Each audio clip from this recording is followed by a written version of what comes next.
The rain began as a whisper against the prairie grass, then grew into a relentless drumming that turned the Montana Territory earth into a churning sea of mud. Caroline Prescott stood in her cabin doorway, watching the storm devour the last traces of twilight. Her hands trembled as she gripped the doorframe, not from cold, but from the weight of the decision forming in her mind, a decision so desperate and absolute that once made, there would be no turning back. Behind her, 3 Lakota children huddled on her narrow bed. Nita, the eldest, at 10 years old, had her arms wrapped around her younger brothers, Hinto, 7, and Ceci, barely 5. Their dark eyes watched Caroline with a mixture of trust and terror that made her chest ache. They did not speak. They had learned in their short, brutal weeks of captivity that silence was safer than words. Caroline was 27 years old, a widow of 2 years, lean and weathered by frontier life. Her brown hair, usually pinned in a neat braid, had come loose in damp tendrils around her face. The blue calico dress she wore was her second best, saved for trips to town, now soaked through and clinging to her frame. Her hands bore the calluses of a woman who worked sewing, gardening, tending chickens, splitting kindling. She had built a quiet, solitary life after her husband Samuel died of fever, leaving her alone in this cabin he had raised with his own hands. She had lost their infant daughter to the same fever 3 days before Samuel passed. The double burial beneath the cottonwood tree on the hill had nearly broken her. But she had survived. She had chosen to survive. Now, staring out at the storm, she realized survival was not enough. Not anymore. The hoofbeats came from the east, muffled by rain, but unmistakable. Caroline's heart lurched. She stepped back inside and closed the door, dropping the wooden bar into place. It would not hold long against determined men, but it might buy her minutes. "Nita," she said quietly, turning to face the children. "I need you to be very brave. Can you do that?" The girl nodded, her small chin lifting. Caroline crossed to the bed and knelt, bringing herself eye level with them. "I am going to do something that will seem frightening, but it is the only way to keep you safe. Do you trust me?" Nita nodded again. Hinto pressed closer to his sister. Ceci's lower lip trembled, but he did not cry. Caroline rose and moved with swift, mechanical precision. She pulled the lamp from its hook on the wall and unscrewed the cap, pouring the oil in a wide arc across the plank floor. The sharp, acrid smell filled the cabin. She gathered the kindling from the wood box and scattered it over the oil, then added torn pages from an old almanac crumpled dry. Her hands shook as she worked, but she did not stop. She had thought about this moment for the past hour, ever since she had spotted the lanterns moving along the ridge to the south. Bertram Pike's men, a posse of ranchers' storekeepers, hired guns, all of them convinced by Pike's lies that she was a criminal, a kidnapper who had stolen 3 children from lawful custody. The storm had trapped her. The river to the north was swollen and impassable. The trail south led straight into the posse's path. She could not run, could not hide, could not fight. But she could signal. Across the valley, 2 miles north, the Lakota camp was sheltered in a canyon. Dakota would be there. Dakota, who had come to Dr. Eames's clinic 3 weeks ago to check on these same 3 children when they lay sick with fever. Dakota, who had looked at Caroline with quiet intensity and said, "You stand when others step aside." She had not understood then what he meant. She understood now. If she could create a beacon bright enough to pierce the storm, Dakota would see it. He would come. Caroline struck a match. The flame wavered in the draft from the door, then steadied. She held it for one long breath, memorizing the interior of the cabin, the bed Samuel had built, the table where she had eaten alone for 2 years, the rocking chair by the hearth, the quilt her mother had sewn. Everything she owned was contained within these 4 walls. She dropped the match.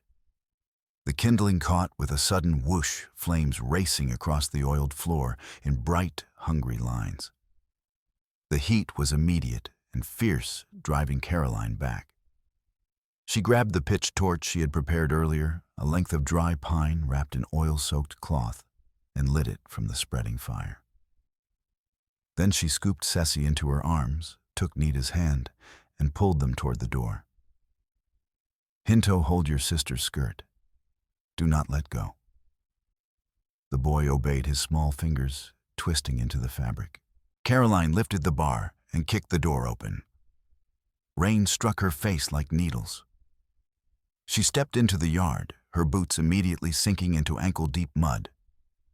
Behind her, flames roared through the cabin, climbing the walls and punching through the roof in brilliant orange pillars that defied the storm.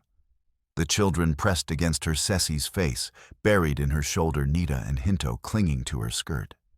Caroline raised the torch high, swinging it in wide arcs, praying that somewhere across the valley someone was watching. The hoofbeats grew louder. Voices shouted from the cottonwoods to the east. Lanterns swung through the trees, drawing closer.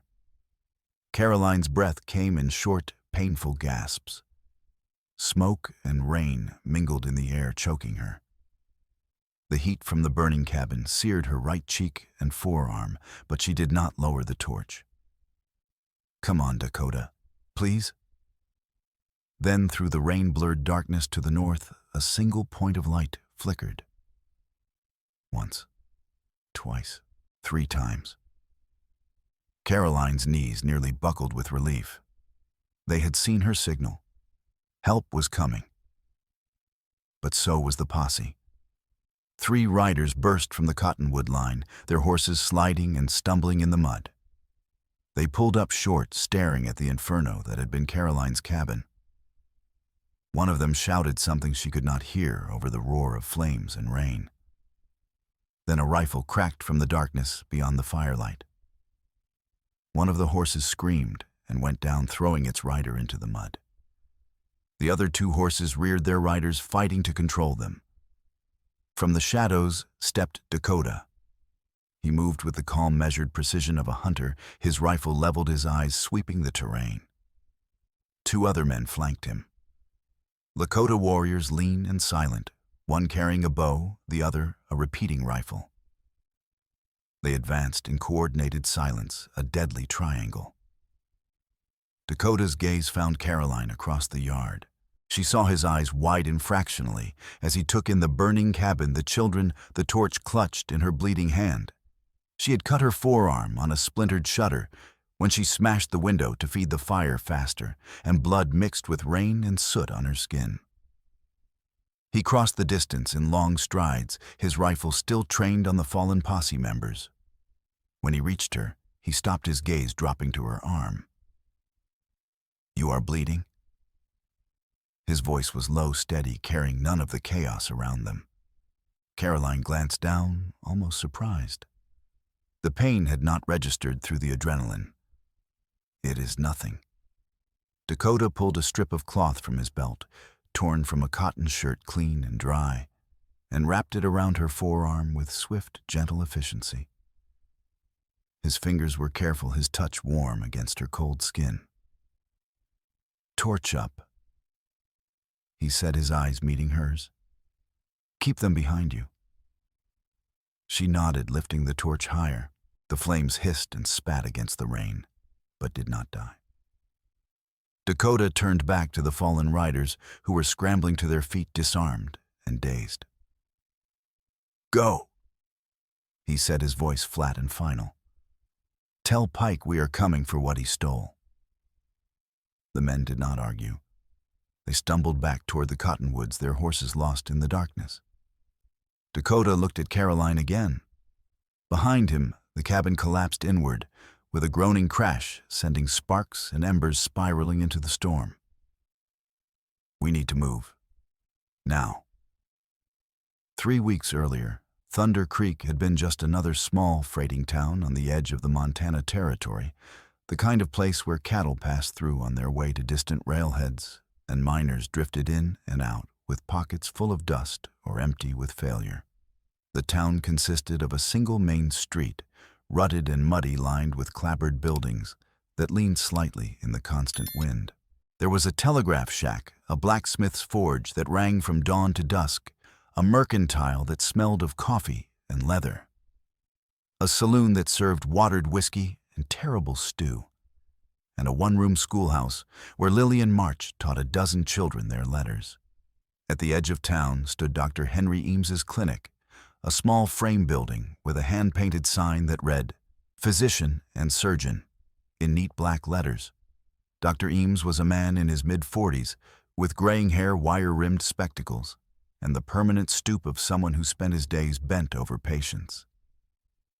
He had come west after the war, seeking distance from memories he never spoke about. He treated everyone who came to his door, settlers, miners, Lakota Mexican vaqueros, and charged what they could afford, which was often nothing. It was to this clinic that Dakota had brought 3 Lakota children one cold morning in early September, their small bodies burning with fever. Caroline had been there by chance.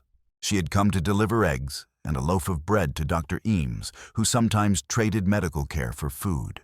She had found him in the clinic's back room, struggling to bring down the fever of a 10-year-old girl who thrashed and moaned on a narrow cot. 2 younger boys lay on blankets on the floor, their breathing shallow and rapid. "I need help," Dr. Eames had said without preamble when he saw Caroline. "Can you fetch water and clean cloths?" Caroline had not hesitated. She set down her basket and went to work. For 3 days and nights, she and Dr. Eames tended the children. Lillian March joined them when school let out, reading stories to the children when they were lucid enough to listen. The fever broke on the 4th day, leaving the children weak but alive. It was on the 5th day that Dakota came to check on them. Caroline had been alone in the clinic, spooning broth into Nita's mouth, when the door opened and a man stepped inside. He was tall, perhaps 6 feet, with broad shoulders and a lean, muscular frame.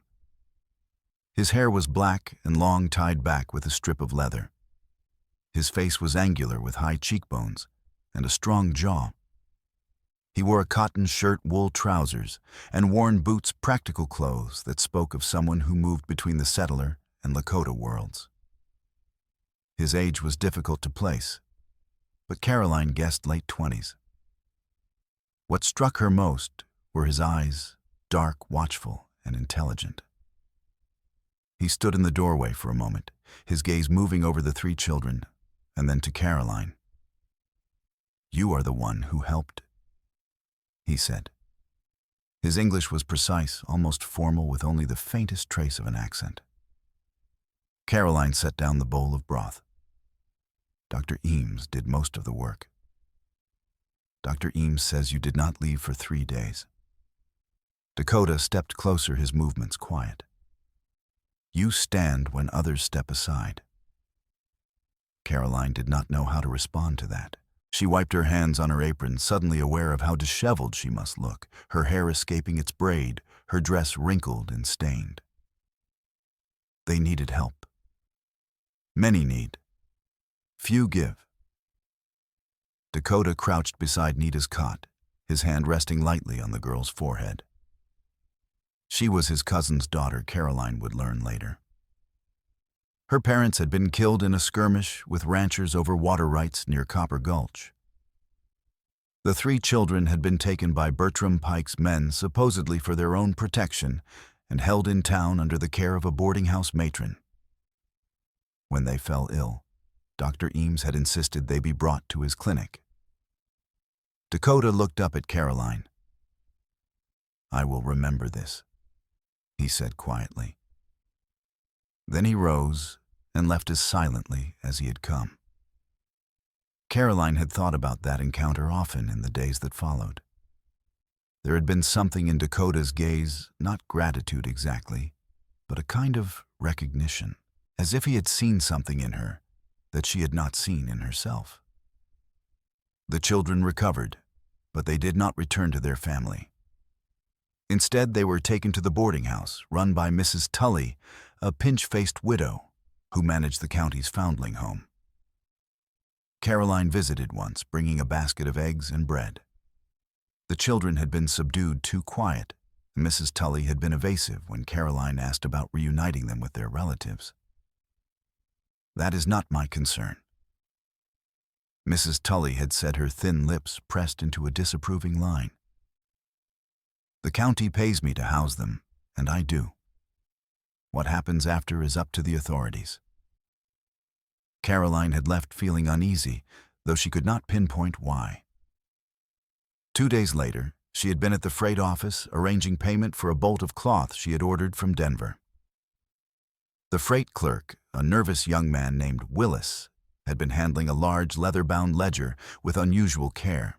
Caroline had noticed the way his eyes darted toward the door, the way he closed the book quickly, when a teamster called his name from outside.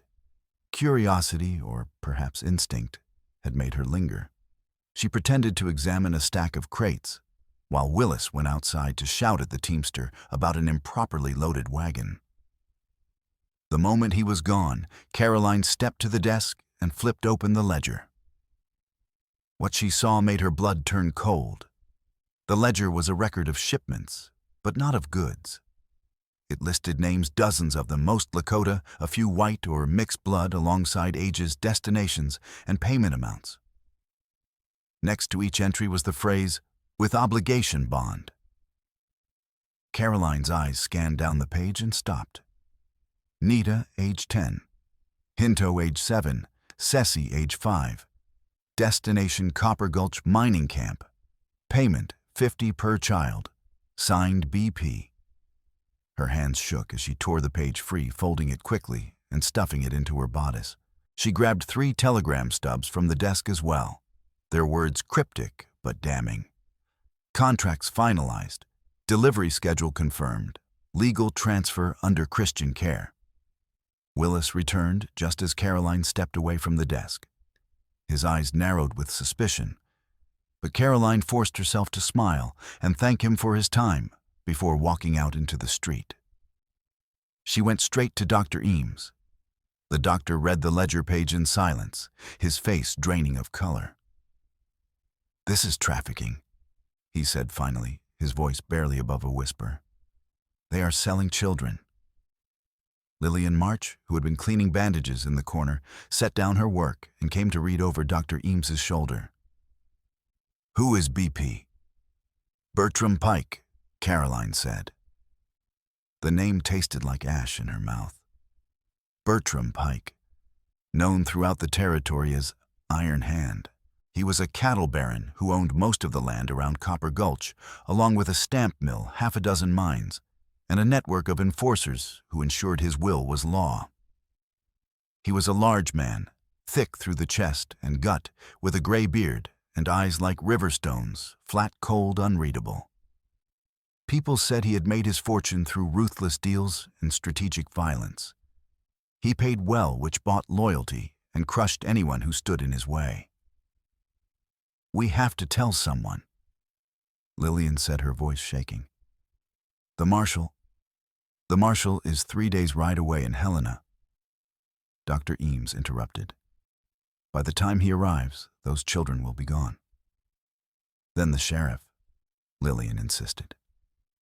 Caroline shook her head. "Pike owns the sheriff and most of the deputies." Dr. Eames removed his spectacles and rubbed his eyes. "The Dakota. He needs to know." Caroline agreed. The next morning before dawn, she saddled her mare and rode north toward the valley, where the Lakota had established a temporary camp. The land was rough rolling hills, covered in sagebrush, cut through with dry gullies and seasonal creeks.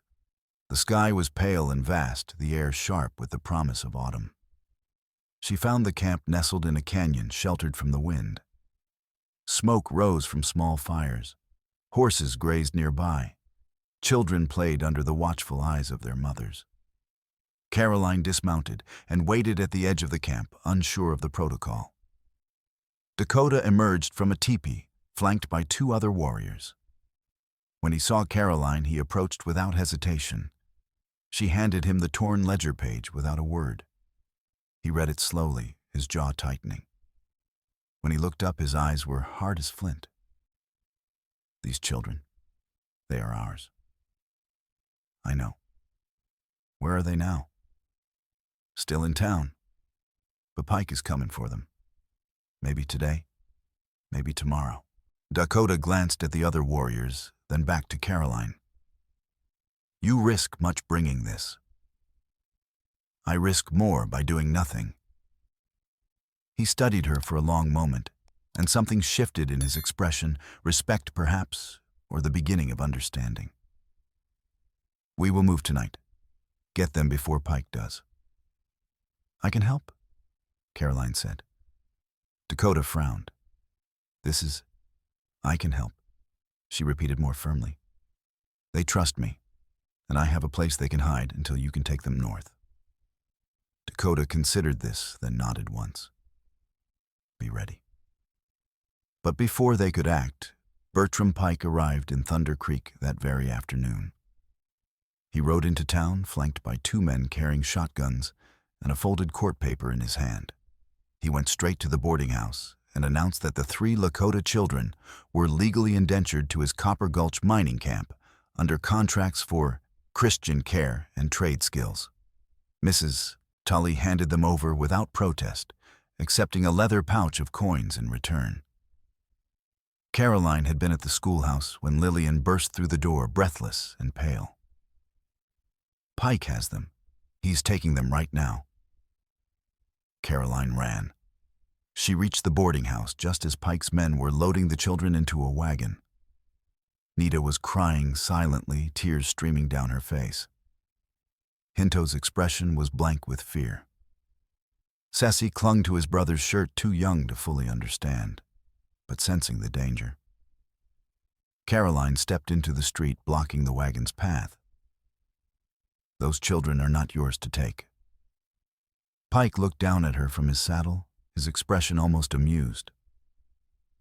Says who I have a legal contract signed by a territorial judge. You got a problem with the law, Mrs. I have a problem with you stealing children. Pike's amusement faded. His eyes narrowed. Careful, Mrs. Accusations like that can get a person hurt, or worse. One of the shotgun men leaned forward. Want us to move her, boss? Pike waved a dismissive hand. No need, she's all talk. He turned his horse, and the wagon creaked forward. Caroline watched them leave, her fists clenched, her heart pounding so hard she thought her ribs might crack. She turned and ran back to the schoolhouse where Lillian and Dr. Eames were waiting. We are getting those children back, Caroline said. How? Lillian asked. However we have to. By late afternoon, storm clouds had rolled in from the west, a towering wall of black and gray that swallowed the sun and turned the air cold. The wind picked up, carrying the smell of rain and ozone. Caroline watched from her cabin window, her mind racing. She had sent word to Dakota through the livery boy, a 12-year-old named Jimmy, who sometimes ran errands for a nickel. She had given him 2 nickels and clear instructions: ride north to the canyon. Find Dakota, tell him to come to her cabin after dark. But the storm came faster than anyone expected. By the time Jimmy returned soaked and shivering, he brought bad news. Dakota says the river is rising too fast. He cannot cross until morning. He says to keep the children safe and wait. Caroline did not have until morning. Through the rain-streaked window, she could see lanterns moving on the ridge to the South. Pike's men spreading out in a search line. Word had gotten around town that Caroline had been asking questions, that she had confronted Pike in the street. Pike was not a man who tolerated interference, and he had called in every favor, every debt promising rewards, and invoking frontier justice against a supposed kidnapper. Caroline made her decision. She rode through the storm to the edge of town, found Lillian at the schoolhouse, and together they slipped into the boarding house through the back door, while Mrs. Tully was at the mercantile. The children were locked in a small upstairs room, huddled together on a narrow bed. Nita gasped when she saw Caroline. "You came back." "Of course I did. Now come. We are leaving." They fled through the back alleys, past the schoolhouse, and out into the open prairie. But the storm was worsening, the rain turning the ground into a quagmire. The children were too small to move quickly. Hinto stumbled and fell, and Caroline carried him on her back for half a mile before her legs gave out. By the time they reached her cabin, night had fallen completely. Caroline looked back toward town and saw the lanterns, dozens of them now moving in a slow, methodical sweep. The posse was coming. She stood in her cabin dripping wet, staring at the three frightened children. The storm made escape impossible. They would be caught before dawn. Unless she did something drastic. Dakota led them into the cottonwood thicket, at a near run, the children stumbling to keep up. Caroline carried Ceci on her hip, the child's small body shivering against her. Behind them, the flames from the burning cabin painted the storm in shades of orange and crimson. The heat was still a physical presence at their backs, even 100 yards away. The two scouts with Dakota moved like shadows, their eyes constantly scanning the darkness. One was a lean man, with a scar running from his temple to his jaw, Akasheta, Caroline would learn later.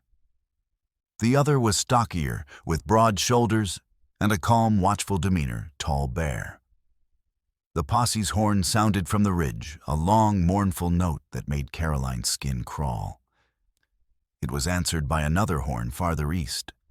They were coordinating, spreading out, to cut off escape routes. Dakota stopped and raised his torch, sweeping it in 3 deliberate arcs, before plunging it into the mud to extinguish it. Darkness closed around them, like a fist. The only sounds were the rain drumming on leaves, their labored breathing, and the distant shouts of men. "Stay close," Dakota whispered. "Watch where I step." They moved forward slower now, feeling their way through the trees. Caroline's eyes adjusted gradually to the darkness, picking out the faint shapes of trunks and branches. Her boots squelched in the mud, and every sound seemed magnified, echoing through the night. Nita slipped on a patch of wet clay and went down hard. Her knee struck a half-buried stone with a crack that made Caroline wince. Nita cried out a sharp sound of pain before biting it back. Tears streamed down her face. Caroline crouched beside her, pulling up the hem of the girl's dress to examine the injury. The knee was scraped raw blood, mixing with mud, the skin around it already beginning to swell. "I am sorry," Nita whispered, her voice breaking. "I tried to be careful." "You are doing wonderfully," Caroline said firmly, squeezing the girl's hand just a little farther. Dakota appeared beside them, dropping to one knee. He studied the injury in the dim light, his expression unreadable. "Can you walk?" he asked Nita gently. The girl nodded, though her face was pale with pain. "Good girl." Dakota reached out, guiding Nita's arm to rest on his shoulder, then carefully placed her foot on an exposed root to test her weight. "Step here. Lean on me." Nita did, limping but upright. For a moment, Dakota and Caroline were shoulder to shoulder, close enough that Caroline could feel the warmth radiating from his body, could hear the steady rhythm of his breathing. Their eyes met in the darkness, and something passed between them, an unspoken understanding, a connection forged in shared desperation. Then gunfire cracked from the ridge above, and the moment shattered. Bullets struck the trees around them, bark, exploding branches snapping. Dakota pushed Nita toward Caroline and raised his rifle, firing twice toward the muzzle flashes above. "Move into the wash." They scrambled down a steep embankment into a dry wash, a narrow gully carved by centuries of runoff. The walls rose 10 feet on either side, formed of crumbling sandstone and layered sediment. The bottom was loose gravel and sand, easier to traverse than the mud, but louder, every footstep crunching and shifting. Behind them, voices shouted. Riders were dismounting, sliding down into the wash in pursuit. Dakota motioned for them to press against the far wall, where a slight overhang provided minimal cover. He positioned himself at the rear, his rifle trained on the bend behind them. Lakota and Tall Bear took up positions on either side, their weapons ready. A bullet struck the rim of the wash above Caroline's head, sending a cascade of dirt and pebbles down onto them. She hunched over Ceci, shielding the child with her body. The little boy did not make a sound, but she could feel his heart hammering against her chest. "We have to climb out," Dakota said. He pointed to a series of shallow handholds carved into the wall by erosion. "There. Fast." Caroline stared at the wall. The holds were barely adequate, slick with rain and crumbling at the edges. "The children, they will make it. You first. Show them how." Dakota moved to her side, his hand settling on her waist. "Foot there, hand there. I will guide you." Caroline passed Ceci to Lakota, who lifted the child with ease. She jammed her boot into the first handhold, her fingers scrabbling for purchase. The sodden fabric of her dress tangled around her legs, hampering her movement. She nearly slipped, panic flaring, but Dakota's hands were there, steadying her hips, guiding her foot to the next hold. "Good. Now up. Do not think. Just move." She climbed her arms, burning with effort, her breath coming in harsh gasps. When she reached the top, she pulled herself over the edge and collapsed onto her stomach, gasping. Lakota handed Ceci up to her, then Hinto. Dakota helped Nita climb, his voice low and calm, coaching her through each step, despite her injured knee. Below, the posse riders rounded the bend in the wash. One of them fired the shot going wide. Tall Bear returned fire, his rifle's sharp crack echoing off the walls. The riders scattered, diving for cover. Dakota was the last to climb, hauling himself up with powerful, efficient movements. He reached the top just as another bullet struck the edge where his hand had been. He did not look back, only motioned for them to run. They sprinted across open ground, the rain lashing their faces, and plunged into a thicket of willows. The sound of the river was close now, a low, ominous roar. Willow Ford was a crossing point where the river widened and slowed normally, a gentle passage over smooth stones. But tonight, swollen by the storm, in it was a churning torrent of brown water, thick with debris branches, uprooted bushes, even a dead deer tumbling past in the current. Dakota stopped at the bank, his eyes assessing the flow. He pulled a long willow branch from the thicket, testing its flexibility and strength, and then waded into the water. The current hit his thighs immediately, then his waist, the force of it staggering. He braced the branch against the riverbed, feeling for solid footing, then motioned for the others to follow. "Linked line," he called over the roar of the water. "Hold tight. Do not let go." Caroline lifted Ceci into her arms and stepped into the river. The cold was shocking, a physical blow that stole her breath. The current pulled at her legs, trying to sweep her downstream. Lakota took her arm, his grip firm, and Nita grabbed the back of Caroline's skirt. Hinto held Nita's hand, and Tall Bear brought up the rear. They moved as a human chain, each step deliberate and precarious, the water rising to Caroline's chest. Halfway across, a shotgun roared from the far bank. The sound was deafening even over the river's roar. Caroline stumbled, her foot slipping on a submerged stone. Dakota was there instantly, his arm wrapping around her waist, pulling her against a large boulder that broke the current. His chest pressed against her back, his breath hot against her ear as shotgun pellets struck the stone, spraying water and chips of rock around them. For a heartbeat, they were frozen. His body shielding hers, and their faces inches apart, his dark eyes locked on hers with an intensity that made everything else fade. The storm, the gunfire, the cold, all of it disappeared.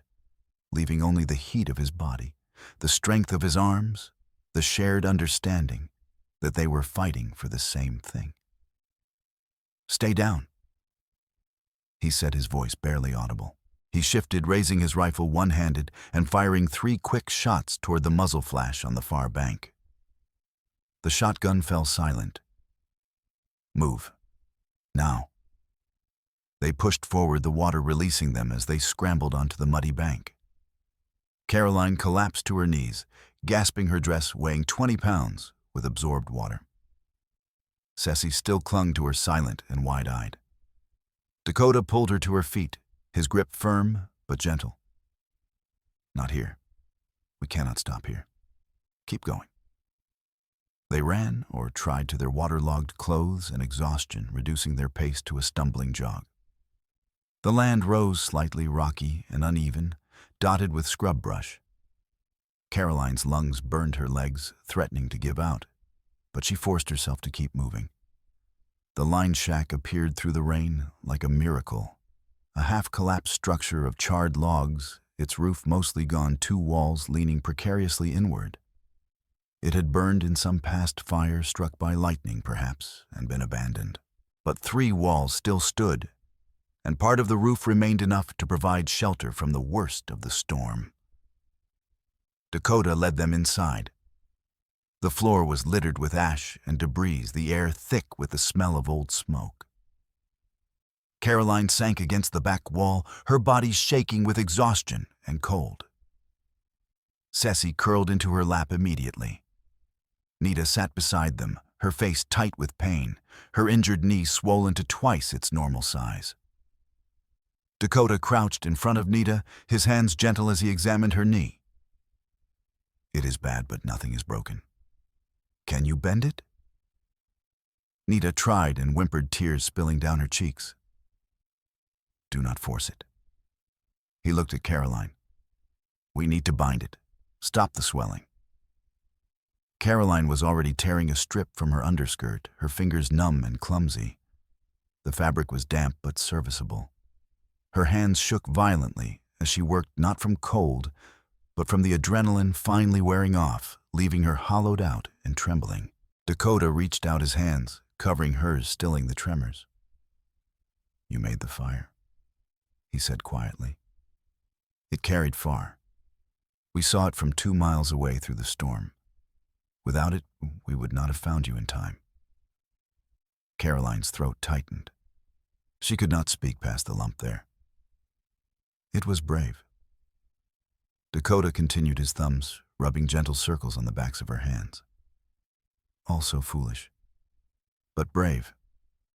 She managed a weak, watery smile. Seemed like the only thing that might work. He returned the smile, small and fleeting but genuine. It worked. Caroline finished binding Nita's knee, tucking the ends of the fabric securely. The girl's eyes were drooping with exhaustion. Hinto and Ceci had already fallen into fitful sleep, curled together on a relatively clean patch of floor. The rain hissed through the holes in the roof, a steady, almost soothing sound now that they were still. Akacheta moved to the doorway, keeping watch. Tall Bear checked his rifle, reloading methodically in silence. Dakota sat back against the wall beside Caroline, close enough that their shoulders nearly touched. Neither spoke. The silence was not uncomfortable. It was the silence of 2 people who had survived something together, who understood each other without needing words. Caroline felt the exhaustion pulling at her, dragging her toward sleep, but she fought it, unwilling to let her guard down completely. Outside, the storm raged on, and somewhere in the darkness, the posse continued their search. Dawn came gray and cold, the rain thinning to a persistent drizzle. Caroline woke to the sound of hoofbeats and voices, her heart leaping into her throat. Her hand went instinctively to Ceci, who still slept in her lap. Dakota was already on his feet, rifle in hand, positioned at the door. But as the voices grew clearer, his stance relaxed fractionally. "It is Dr. Eames," he said. Dr. Henry Eames and Lillian March rode into the clearing around the shack, both soaked and mud-splattered, their horses steaming with exertion. Dr. Eames dismounted with a groan, pressing a hand to his lower back. Lillian slid from her saddle, her auburn hair plastered to her skull, her riding skirt torn and filthy. "We followed your trail from the cabin," Dr. Eames said, breathing hard. "Or what was left of it after the rain." Caroline stood carefully settling Ceci on the ground and moved to meet them. "You should not have come. It is too dangerous." "More dangerous for you," Lillian said. She pulled a bundle from her saddlebag, bread wrapped in oilcloth, 2 wool blankets, and a canteen of water. "The children need this." Dr. Eames handed Dakota a folded paper, his expression grim. "You need to see this. Both of you." Dakota unfolded it, his eyes scanning the lines. He seltzed. Caroline moved to his side, reading over his shoulder by the dim morning light, filtering through the broken roof. It was a telegram sent from Thunder Creek to the Territorial Marshal's office in Helena Caroline Prescott, widow, age 27, charged with kidnapping of contract labor. 3 Lakota minors, unlawfully removed from legal custody of Bertram Pike, guardian and employer under territorial law. Warrant issued for immediate arrest. Subject considered armed and dangerous. Reward posted $200. Below it was a second telegram, this one unsigned, but clearly related delivery confirmed. 5 additional transfers en route to Copper Gulch Stamp Mill. Payment due on arrival. Move quickly. Federal inquiry possible. Caroline's stomach turned. 5 more children. Dr. Eames nodded, his face lined with exhaustion and anger. Pike's men raided the Lakota camp during the storm last night. They took 5 boys ages 8 to 12, claimed they were orphans under territorial law, and had them signed over by the Indian agent, a man named Morris, who Pike has in his pocket. Dakota's jaw tightened, his knuckles white on the telegram. He turned and spoke rapidly in Lakota to Akacheta and Tall Bear. Akacheta responded, his voice low and urgent, gesturing toward the north. Dakota nodded, then looked back at Dr. Eames. "Where are they now, the boys?" "Headed to the stamp mill at Copper Gulch. Pike is moving them tonight before anyone can question the legality or get word to the federal marshal." Lillian pulled another folded paper from her bodice, this one damp and torn at the edges. "I got this from under the telegraph desk when I went back for supplies. Willis left it there when he went to fetch Pike's men." She handed it to Caroline. It was another ledger sheet more detailed than the first. It listed 24 names, mostly Lakota, but also white children, mixed blood, even a few Mexican names. Next to each entry was an age, a destination, and a payment amount. The destinations ranged from ranches and mines to mills, and even a few wealthy households in towns as far away as Denver and San Francisco. Payments ranged from $20 for a 5-year-old to $70 for a healthy 14-year-old. At the bottom of the sheet were 2 sets of initials written in different hands, BP and CD. "CD," Caroline said. "Who is that Christian Devereaux?" Dr. Eames said. "Pike's foreman. He runs the stamp mill and handles all the hiring and contracts." Dakota stared at the paper, his expression unreadable. When he spoke, his voice was flat and cold. "This is not just Pike. This is a network. Multiple men, multiple locations." "A syndicate," Lillian said. "Organized, profitable, disguised as legal labor contracts and Christian charity." The weight of the revelation settled over them like a shroud. What Caroline had thought was one man's crime, one wealthy rancher exploiting vulnerable children, was actually a coordinated operation spanning the territory possibly farther. The fire she had set to save 3 children had illuminated something far larger and more monstrous. Caroline felt the enormity of it pressing down on her shoulders. "We cannot let those 5 boys reach the mill." Akacheta spoke in halting English. "We are few. Pike has 20 men, maybe more. Guns, horses." Dakota met Caroline's eyes. We do not have a choice. If we do nothing, those boys will disappear, just like the others. Dr. Eames straightened, despite the pain in his back. I will ride back to town.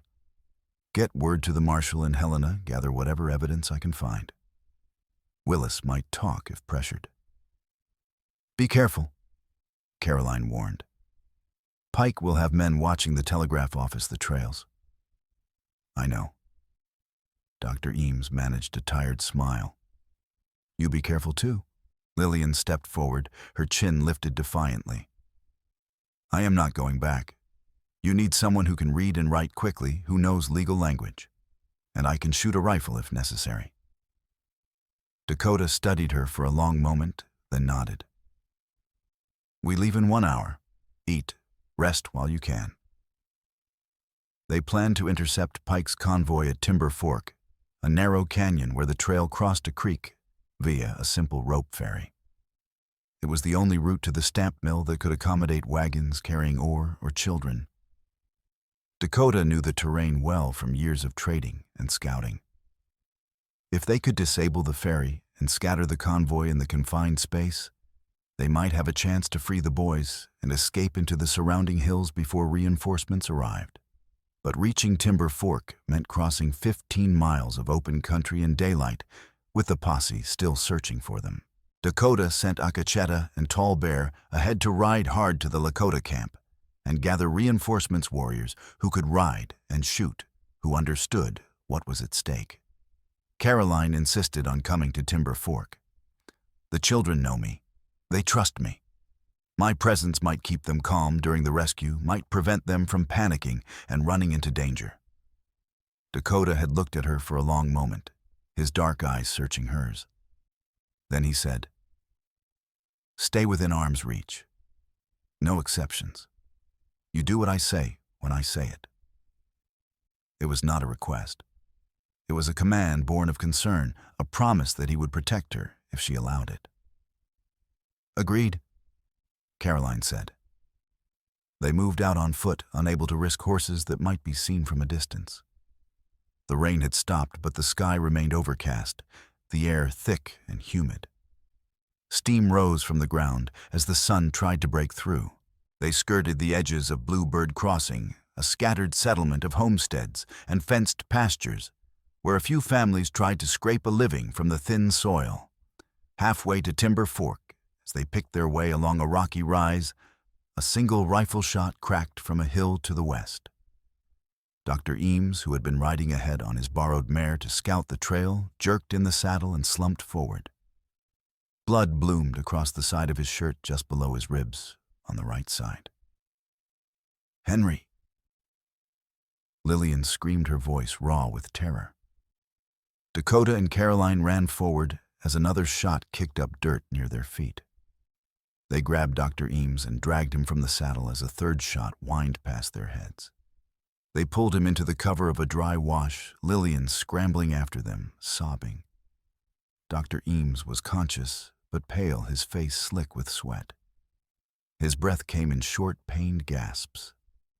Caroline tore open his shirt, her hands shaking. The bullet had entered just above his right hip and exited near his lower back, a through-and-through wound, but bleeding heavily. Hold this, Caroline told Lillian, pressing a wadded cloth torn from her petticoat against the entry wound. Lillian obeyed her hands, shaking violently, tears streaming down her face. Dakota scanned the ridge where the shot had come from his rifle ready, but the shooter was gone, likely a scout for the posse sent to harry them and report their position rather than engage directly. We need to get him to shelter, Caroline said, pressing another cloth to the exit wound. He is losing too much blood. There. Dakota pointed to a low structure half a mile south, a sod house with smoke rising from its chimney. Adam Rene. He is a farmer, a good man. He will help. They carried Dr. Eames between them, Dakota taking most of his weight, Caroline supporting his legs. Lillian led the horse. Every step seemed to take an eternity. By the time they reached the sod house, Dr. Eames's eyes were unfocused, his skin clammy. The farmer, a gaunt man in his 40s, with sun-weathered skin and large calloused hands, met them at the door. His eyes took in the blood, the children trailing behind the desperation on their faces. He stepped aside without hesitation. "Put him on the bed, quickly." They laid Dr. Eames on a narrow rope bed in the corner of the single-room house. Caroline cleaned the wounds as best she could with water from the farmer's well, packing them with torn linen. The bleeding slowed, but did not stop completely. Dr. Eames's hand shot out, gripping Caroline's wrist with surprising strength. His eyes focused on her face. "Do not let Lillian carry this alone," he whispered, his voice barely audible. "Promise me." "You are not dying," Caroline said fiercely, blinking back tears. "I will not allow it." "Maybe. Maybe not." His grip tightened. "Stop, Pike, for all of them, the ones we know and the ones we do not. Promise me." "I promise." Dr. Eames nodded weakly and closed his eyes, his hand falling away. Adam Renee handed Dakota a canteen. "Bertram Pike tried to force me off my land 2 years back. Wanted my water rights for his cattle. I refused. He blacklisted me. No one will buy my crops. No one will sell me supplies in town. He has made my life hell." He glanced at the children, at Lillian, sobbing beside Dr. Eames. "You are running from him." "Yes." Adam nodded slowly. "Then you have my help, whatever you need." "Time," Dakota said, "and silence about which direction we went. You have both." Outside, the posse's horn sounded again, closer now. Dakota met Caroline's eyes. "We have to go, now." Lillian looked up from Dr. Eames, her face streaked with tears and dirt. "I am staying with him." "Lillian, I am staying," she repeated, her voice breaking but firm. "You go. Finish this. For Henry. For all of them."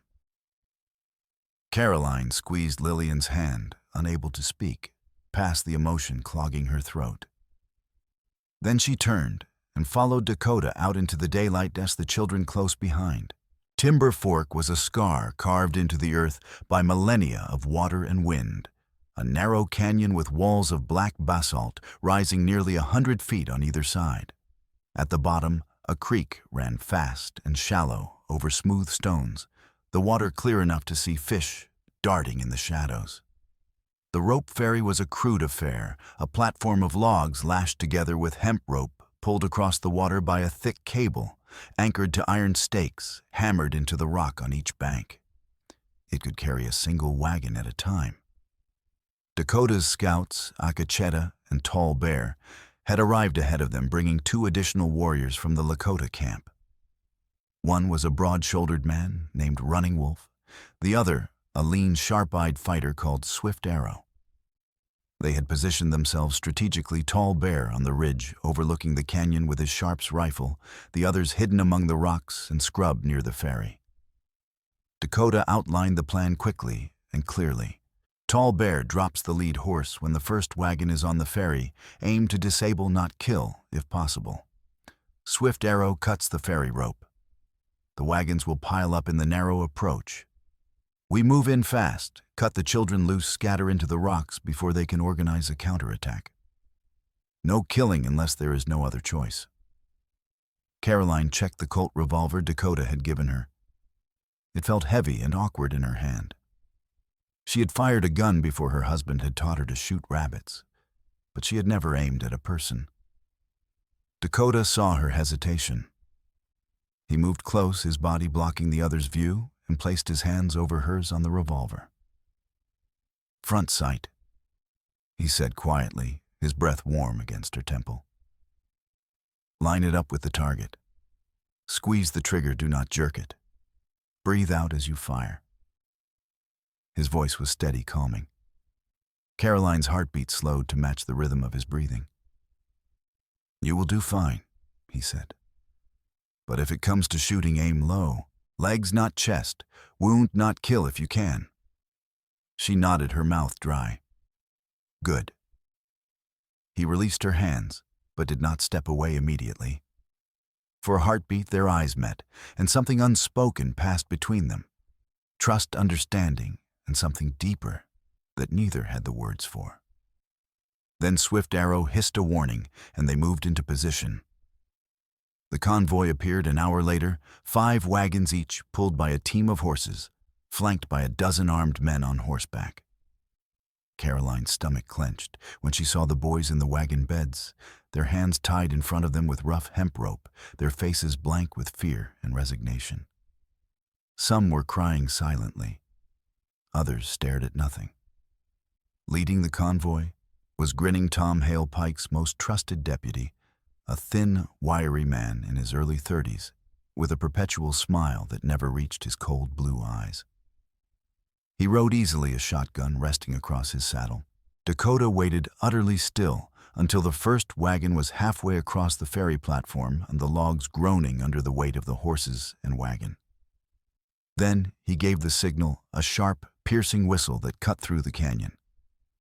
Swift Arrow swung a hand axe, severing the ferry rope with 2 powerful strokes. The platform lurched sideways, caught by the current. The horses screamed and reared eyes rolling white. The wagon driver fought the reins, but the sudden shift threw him off balance. The wagon tipped, sliding toward the edge of the platform. The boys inside tumbled, falling into the shallow but fast-moving creek with cries of shock and fear. Tall Bear Sharp's rifle boomed like thunder from the ridge.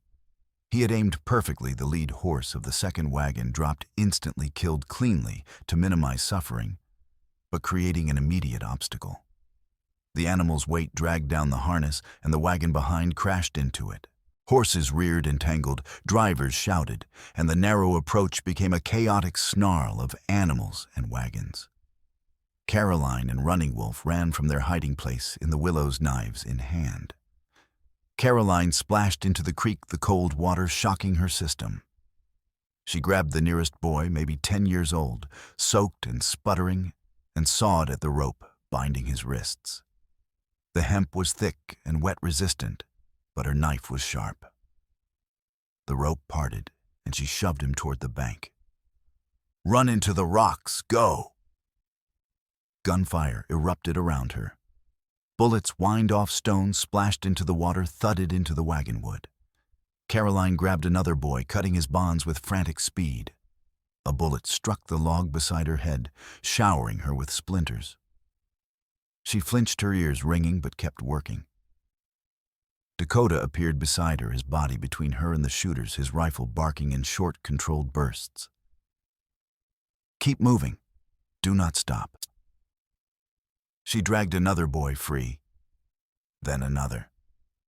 Her right arm burned. She glanced down and saw blood soaking through her sleeve, a long graze across her bicep where a bullet had clipped her. The pain flared hot and sharp, but adrenaline pushed it to the background. She bit down on a cry and kept cutting ropes. Swift Arrow and Running Wolf were on the far side of the creek, cutting boys loose from the other wagons. Akacheta was waist-deep in the water, grappling with one of Pike's men who had charged him with a knife. They went down together, the water foaming red around them. Bertram Pike's voice boomed across the chaos, cutting through the gunfire and screams.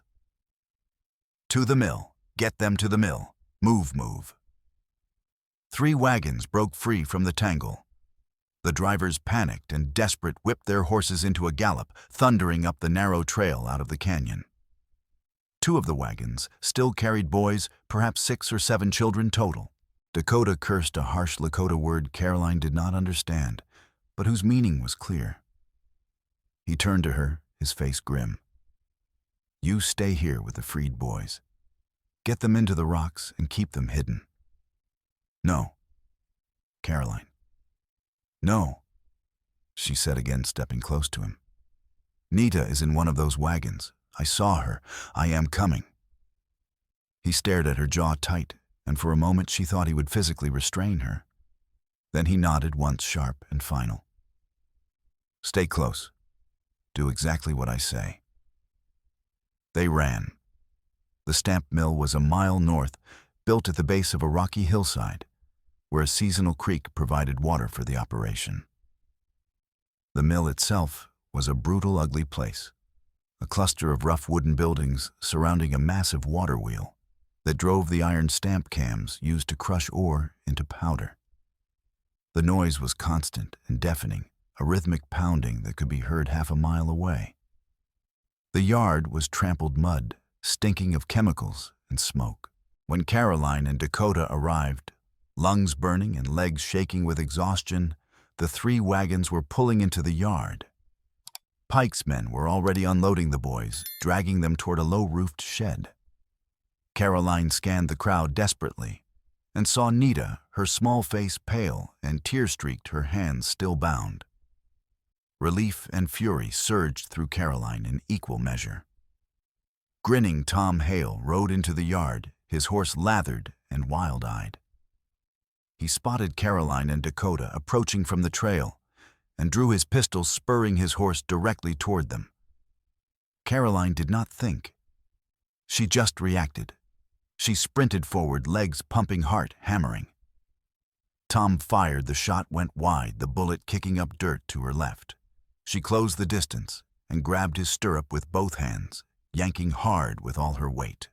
Tom's boot lashed out, catching her in the ribs with brutal force.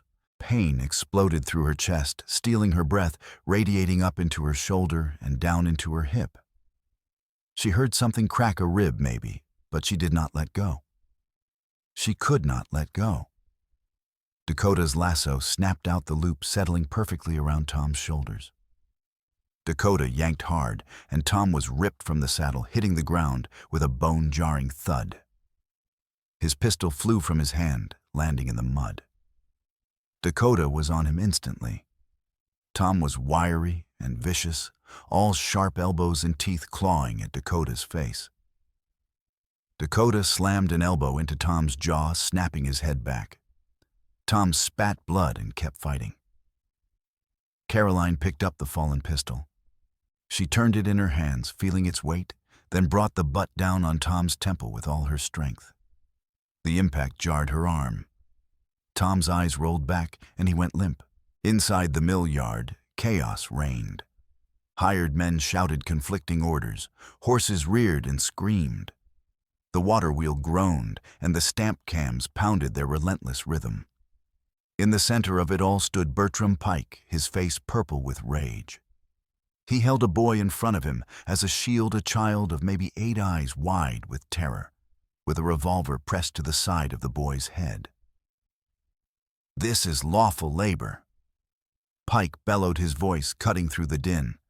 "Contracted by the territorial government. You have no right. No legal standing." Dakota advanced slowly, his rifle lowered, his hands visible. "Let the boy go." "Or what?" Pike's laugh was harsh and ugly. "You will shoot me. You will hang for it, all of you." Swift Arrow and Running Wolf had arrived, flanking Dakota, their weapons ready. The hired men in the yard shifted nervously, looking from Pike to the Lakota warriors, unsure of their loyalties. Caroline saw her opportunity. The ledger room, a small office attached to the main mill building, was directly across the yard. She had been here before, months ago, delivering eggs and butter to the mill's cook. She remembered the layout. She slipped away from Dakota's side, moving along the edge of the crowd, staying low. No one was watching her. All eyes were on the standoff between Pike and Dakota. She reached the office door and tried the handle. Locked. Without hesitation, she picked up a fist-sized rock and smashed the window. The glass shattered with a crash that was swallowed by the mill's noise. She reached through, ignoring the shards, cutting her fingers, and unlatched the door from inside. The strongbox was exactly where she remembered, a heavy iron chest under the desk, secured with a cheap padlock. She grabbed an iron file from the desk drawer and used it as a lever, prying at the lock. The metal screeched. The lock snapped. Inside were stacks of papers, contracts, receipts, letters, telegrams. She grabbed everything, her bleeding hands leaving red smears on the pages. She stuffed the papers into a canvas sack she found hanging on a hook. Outside, Pike was still shouting. Caroline burst from the office, waving the sack high. "I have the contracts, every name, every payment, every signature." Pike's head snapped toward her, his eyes widening with shock and fury. "You!" Dakota lunged. He shoved the boy aside with one hand, his other hand closing on Pike's wrist, forcing the revolver up. Pike fired the shot, going wild. They crashed together, two large men grappling with raw, desperate strength. Caroline ran to the edge of the sluice, a wooden trough that carried water from the creek to the water wheel. She dumped the contents of the sack into the rushing water. Papers swirled and tumbled, spreading across the yard. Swift Arrow and Running Wolf grabbed handfuls, holding them high, waving them at the hired men who had surrounded the yard with weapons drawn. "Look," Swift Arrow shouted in accented but clear English. "Names, children's names, payments, Pike's signature." The hired men hesitated. Some lowered their rifles. Others dropped them entirely, their faces pale with shock or shame. They had suspected something was wrong, had felt it in their guts, but seeing the evidence in ink and paper, undeniable and stark, broke the fragile loyalty Pike had bought with wages and threats. Pike roared and aimed his revolver at Caroline. She saw it happening as if in slow motion, his arm swinging toward her, his finger tightening on the trigger. Dakota threw himself between them. The shot was deafening. Dakota staggered, blood spreading across his back, high on his left shoulder. But he did not fall. He turned, his face twisted with pain and fury, and grabbed a heavy iron lever that controlled the water wheel's sluice gate. He wrenched it down with all his remaining strength. The water wheel shuddered and groaned to a halt. The stamp cams stuttered and stopped. The sudden silence was deafening, ringing in everyone's ears. Into that silence came the sound of hoofbeats. Adam Renee rode into the yard, followed by three other farmers, gaunt, hard-eyed men who had been pushed to the edge by Pike's greed. They carried pitchforks, hunting rifles, and the kind of grim determination that comes from having nothing left to lose. They advanced on Pike, surrounding him. Pike struggled, cursing and threatening, but there were too many. They wrestled the revolver from his hand and forced him to the ground, pinning him with sheer numbers and righteous anger. Caroline dropped to her knees beside Dakota. Blood soaked his shirt, dark and wet.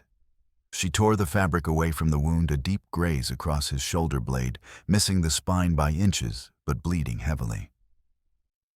"You are an idiot," she said, her voice shaking, tears streaming down her face. He managed a faint, pained smile. "You taught me the grip. I owed you."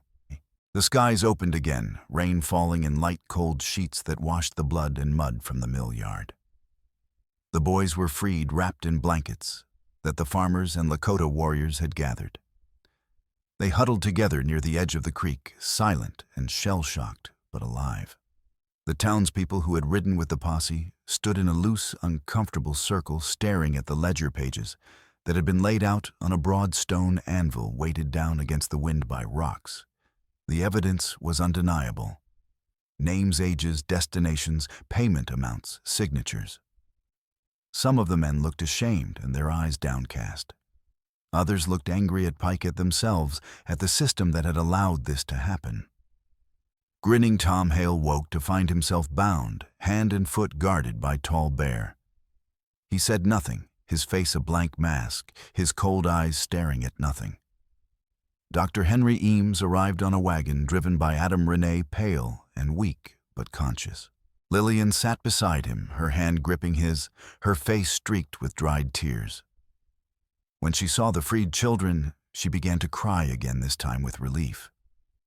Dr. Eames looked at Caroline and Dakota and managed a weak smile. "You did good," he whispered. Dakota sat on a stump while Caroline cleaned the bullet graze on his shoulder. Her hands were steadier now, her breathing calm despite the chaos around them. She used whiskey from one of the farmer's flasks to flush the wound, and Dakota did not flinch, though she saw the muscles in his jaw tighten. "That was a good swing with the pistol," he said quietly, his eyes on her face rather than his injury. She huffed a laugh that was half sob. "You taught me the grip." He smiled faint and tired.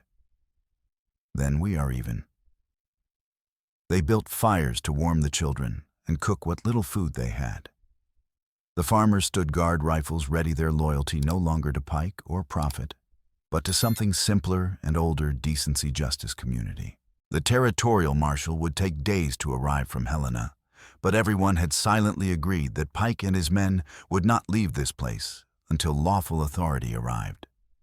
As night fell, the storm rolled through again, thunder rumbling low and distant. Caroline sat with her back against a wagon wheel. Nita, asleep in her lap, the girl's small body finally relaxed. Dakota settled beside her close enough that their shoulders touched. Neither spoke for a long time. "I lost my cabin," Caroline said finally, her voice barely above a whisper. "You did?" "I lost everything I owned." Dakota was quiet for a moment, his eyes on the fire. Then he said, "Not everything." She looked at him. In the firelight, his face was all plains and shadows, but his eyes were warm. "We will rebuild," he said, "if you want." Caroline felt something inside her chest, something that had been tight and hard since Samuel and the baby died, begin to loosen. "I want that," she said. They sat together as the rain drummed softly on the canvas stretched above them, their breaths falling into rhythm, their silence comfortable and earned. 3 days later, dawn broke clear and bright. The territorial marshal arrived, a grizzled man in his 50s named Coleman, with gray in his beard and eyes that had seen too much. He listened to the testimony, examined the ledgers and telegrams, interviewed the children and the witnesses. Then he arrested Bertram Pike, Grinning Tom Hale, and Christian Devereaux without hesitation or ceremony. The hired men who had cooperated were released with stern warnings. Those who had actively participated in violence or resisted were held for trial in Helena. A delegation from the Lakota camp arrived the following day. Elder Winema, a woman with silver hair braided down her back and a face lined by decades of hardship and wisdom, stood before the gathered crowd. She spoke in careful formal English, with Dakota translating the more complex phrases. "You burned your shelter to bring truth and to save our children." She set her dark eyes on Caroline. "This is not a small thing. It is the act of a mother, a warrior, a woman of honor. You are welcome among us. We will rebuild what was lost, and you will have a place among our people if you choose it." Caroline felt the weight of the offer, the sincerity and generosity behind it. She looked at Lillian, who nodded encouragement, at Dr. Eames, who smiled despite his pain, at Adam, Renee, and the other farmers who had stood with her when it mattered most. Then she looked at Dakota, who watched her quietly, his expression unreadable, but his eyes warm. "It is your choosing," he said softly. "No one will judge whatever you decide." Caroline took a breath. "I choose to stay. With all of you." The camp erupted in quiet approval. Nods murmured words of welcome, hands clasped in respect. Over the following weeks, the full scope of the trafficking network came to light. The telegrams and ledgers revealed connections to officials in 3 counties, ranchers across the Montana and Dakota territories, even a territorial judge in Billings who had signed false contracts in exchange for bribes. The scandal reached as far as Washington, sparking federal investigations and eventually leading to legal reforms in how Indian children were treated under territorial law. But the final surprise came when Marshal Coleman returned to Thunder Creek with news that shook even those who thought they had seen everything. The telegrapher, Renee Carlo, Adam Renee's younger cousin, had been found at a stage stop 50 miles south, attempting to board a coach to California. He had been carrying a leather satchel filled with telegraph copies, receipts, and a ledger of his own detailing every message he had delayed, falsified, or suppressed on Pike's orders. When arrested, he confessed. His gambling debts had driven him into Pike's network.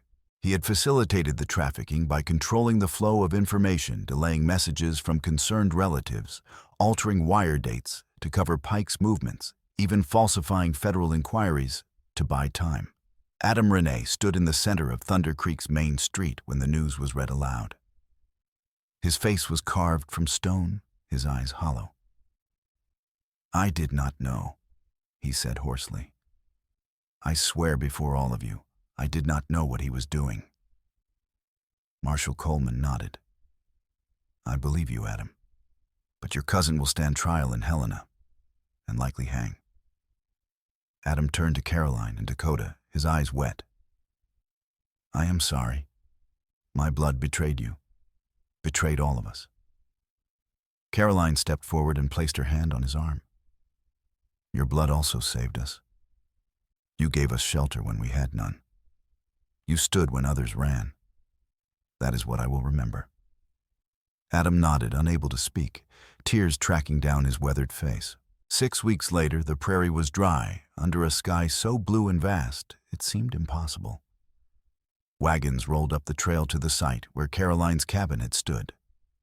The charred timbers had been cleared away, the ground leveled and prepared. The Lakota camp sent men, women, and children, along with ponies loaded with timber and tools. The townspeople came too, Lily and Dr. Eames walking with a cane, but healing Adam Rene. The farmers who had stood at the mill, even a few of the storekeepers who had ridden with the posse and now sought to make amends. They worked from dawn to dusk. Men raised posts and fitted beams.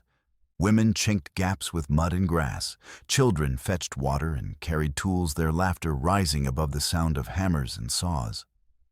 Lillian read to the younger children in the shade of a cottonwood, her voice steady and warm. Dr. Eames supervised from a stool, his medical knowledge applied to carpentry injuries, splinters, smashed thumbs, one badly bruised foot. Caroline and Dakota worked side by side, bracing a heavy ridgepole into place. Their hands touched muddy, calloused, strong, and for a moment they stood still, the weight of the timber pressing them together. "House will stand," Dakota said, his voice low. Caroline smiled, tired and sunburned, and deeply, profoundly content. "So will we." Tall Bear drove the final wooden peg, and the frame stood solid, a skeleton of new timber rising from the ashes of the old.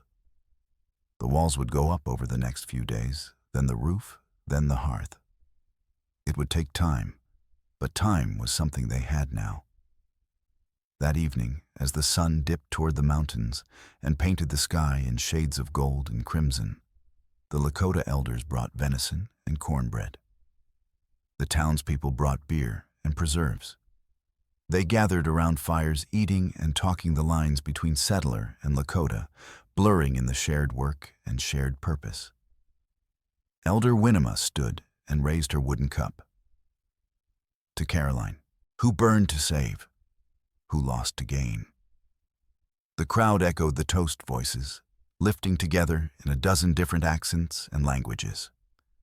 Caroline stood beside Dakota Nita on one side, Ceci on the other, Hinto leaning against her leg. She looked at the half-built cabin, at the faces around the fire. Lakota and white young and old bound together be something stronger than blue door law. She had lost their home, her safety, everything she thought defined her life. But in return she had gained something far greater. A tribe, a family, a future built not on what had been but on what could be. And a man who stood beside her, steady, strong, and true, who had taught her to hold a gun and braced her against the river current and smiled other a crossfire light, with ace that said, "I see you, I choose you, I will stand with you." The frontier wash harsh, the law was thin and often corrupt. The road ahead would not be easy, but they would walk it together, and that was enough. Marshal Coleman Willis Court Pike Devereaux and the telegraph operator in Ironstow Helen for federal hearing.